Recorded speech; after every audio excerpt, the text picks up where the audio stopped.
أعوذ بالله السميع العليم من الشيطان الرجيم بسم الله الرحمن الرحيم.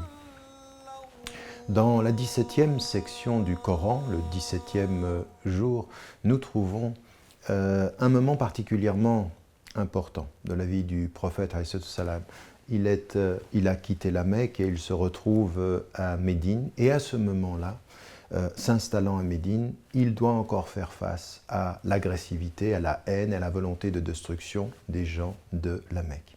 Et à ce moment-là, il reçoit un verset. Jusqu'alors, et pendant toute la période mécoise, il a été dans la résistance passive, de ne pas réagir, de ne pas répondre, d'essayer de trouver un terrain d'entente. Et à un moment donné, il quitte, ce qui est encore une fois une stratégie pour éviter le conflit, mais ils ne veulent pas entendre parler d'une paix, ils ne veulent pas entendre parler d'une reconnaissance, et donc ils veulent le détruire.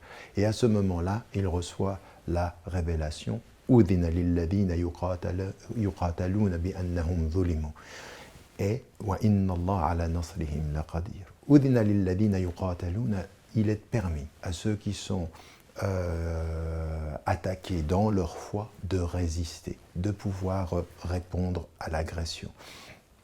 Parce qu'ils ont été injustement traités, et Dieu, certes, est capable de les soutenir et les soutiendra.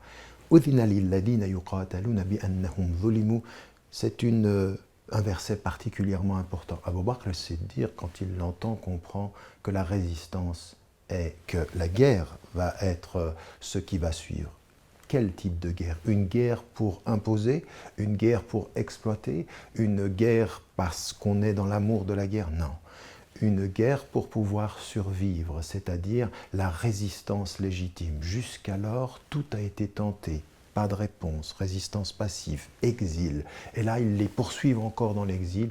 Et là, ce qu'il leur est dit, quand il n'y a pas d'autre recours, quand il n'y a pas d'autre possibilité, vous avez le droit à la résistance légitime pour votre dignité, pour votre liberté, pour votre foi et pour votre présence sur la terre. Et donc, ce qu'il faut comprendre, c'est un enseignement très important de l'islam. Toutes les voies doivent être d'abord cherchées, utilisées pour éviter la guerre, pour répandre la paix, pour pouvoir vivre en coexistence.